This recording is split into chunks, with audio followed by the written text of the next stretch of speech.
आगमार्थन्तु देवानां गमनार्थन्तु रक्षसां कुर्वे घण्टारवं तत्र देवताह्वानलाञ्छनम् कलशपूजा कलशस्य मुखे विष्णुः कण्ठे रुद्रः समाश्रिताः मूले तत्र स्थितो ब्रह्मा मध्ये मातृगणाः स्मृताः कुक्षौ तु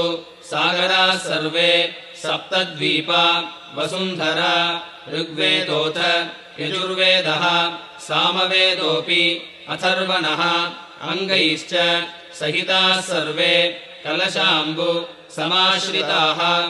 आयान्तु शिवपूजार्थम् दुरितक्षयकारकाः